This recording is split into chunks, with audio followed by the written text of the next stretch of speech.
প্রিয় হাজরিন, আল্লাহ রাব্বুল আলামিন পবিত্র কালাম পাকে ইরশাদ ফরমাতেন, কুল বিফাদলিল্লাহি ওয়া বিরহমাতিহি ফাবিযালিকা ফালইফরাহু হুয়া খায়রুম মিম্মা ইয়াজমাউন।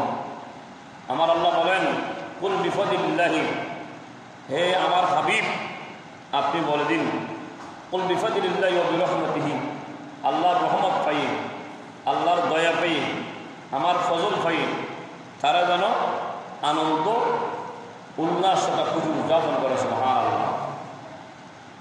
কুল বিফাদলিল্লাহি ওয়া বিরহমাতিহি ফাবিযালিকা ফালইফরাহু হুয়া খায়রুম মিম্মা ইয়াজমাউন।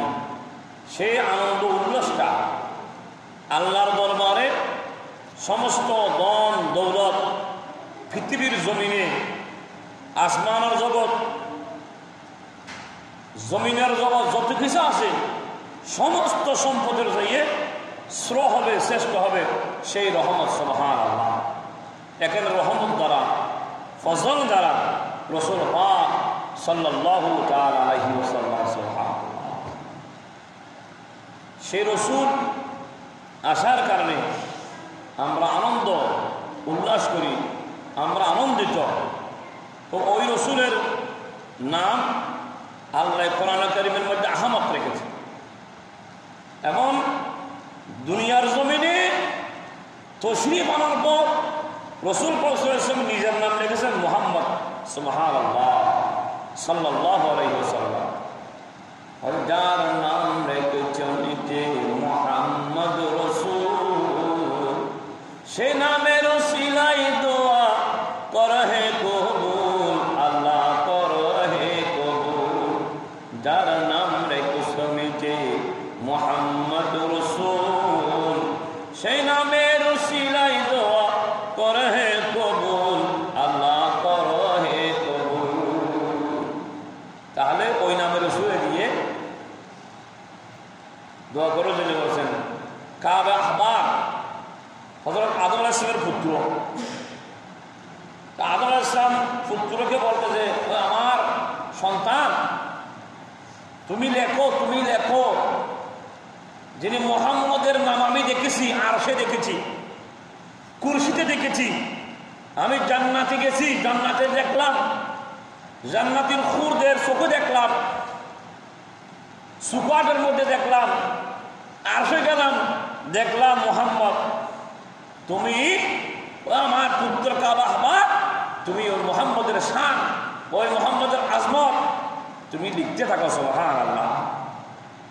ওনার নাম, আমার রসুলের নাম রেখেছে আল্লাহ রাব্বুল আলামিন আহমদ, আর রসুল ইসলাম নিজের নাম রেখেছেন মুহাম্মদ সাল্লাল্লাহু আলাইহি ওয়াসাল্লাম। সুবহানাল্লাহ। ওই মুহাম্মদের নামের ওসিলায় আদম আলাইহিস সালাম আল্লাহর কাছে ফরিয়াদ করেছিল। আপনারা সকলে অবগত আছেন, 1 বছর না 2 বছর না 300 থেকে 350 বছর পর্যন্ত কান্নাকাটি করে রেহে বাঙনি। যখন আরশে মুআল্লার দিকে, যখন আল্লাহর কুদরত সুপাটের দিকে যখন চোখ পড়ল, লা ইলাহা ইল্লাল্লাহ, আল্লাহ ছাড়া তো কোনো ইলাহা নাই, কোনো মাহবুদ নাই, আল্লাহর নামের সাথে সম্পৃক্ত করে নাম রেখেছে। আল্লাহর নামের মধ্যে লা ইলাহা ইল্লাল্লাহ 12 অক্ষর, মুহাম্মদুর রাসূলুল্লাহ সাল্লাল্লাহু আলাইহি ওয়াসাল্লামের মধ্যে 12 অক্ষর, অক্ষরের সাথে অক্ষর মিল, এমন ওই নামের সাথে যুক্ত। আবার কোন কোন ব্যক্তির নাম আল্লাহর নামের সাথে যুক্ত করেছে। আদম যখন 350 বছর পূর্ণ হলো, তখন চোখটা পড়ল, তখন ছিল মুহররম মাস, মুহররমের 10 তারিখে জুমাবার। আল্লাহর কাছে তো বহুদিন ফরিয়াদ করলাম, কান্নাকাটি করলাম, আল্লাহ গো আপনার নামের সাথে লা ইলাহা ইল্লাল্লাহ, আল্লাহ আপনি ছাড়া তো কোনো ইলাহা নাই, কোনো মাহবুব নাই, মুহাম্মদুর রাসূলুল্লাহ উনিকে আল্লাহ আমি জানি না, মাহবুব গো কি করেন আপনি আপনার নামের সাথে যুক্ত করেছেন। ওই নামের উসিলায় হলো আমি আদমের তওবা কবুল করলেন। সুবহানাল্লাহ। আর ওই আদম আলাইহিস সালাম প্রশংসা করেছিল দুনিয়া জীবনে, যখন আওলাদ পাক, যখন মা হাওয়াকে বেহেশতের মধ্যে বিবাহ হয়েছিল, সংগঠিত হয়েছিল, হাবিল কাবিল ওরা জান্নাতে হয়েছে, বাহির যখন করে দিয়েছি তখন বাধ্য হয়ে গেছে, যাহা ওদিকে আমি যাচ্ছি না। তাহলে মা হাওয়া বাহির হয়ে গেছে, আদম বাহির হয়ে গেছে। আল্লাহর নীলেখাল দুনিয়াটা বিস্তার করার জন্য আল্লাহর যেটা ইচ্ছা হয়েছে সেটাই ভালো হয়েছে। তোমার আল্লাহ আদম আলাইহিস সালাম পুত্রকে বলেছেন, কাবা আমার, যার নাম আমি দেখেছি, দুনিয়াতে আসলাম, দুনিয়াতে আসার আগে ওই নাম দেখেছি। আল্লাহ যখন জন্ম হয়েছে, কিন্তু তওবাটা করেছে আগে, যখন সন্তানি যখন কি হয়েছে, জন্ম হয়েছে, তখন কাবা আমাকে বলতেছে ওই নাম আমি আসবো আল্লাহ, আল্লাহর নামের সাথে দেখেছি। আমি বেহেশতি রমণী খুরদের চোখের মধ্যে দেখেছি, ফেরেশতাদের মধ্যে দেখেছি। ওই নামের সুরগুল, ওই নামের খুশবু আমি শুনেছি, ওই নামকে তাজিম করেছি, ওই নামের গুণগান, ওই মুহাম্মদের গুণগান করো। কাবা আমাকে বলো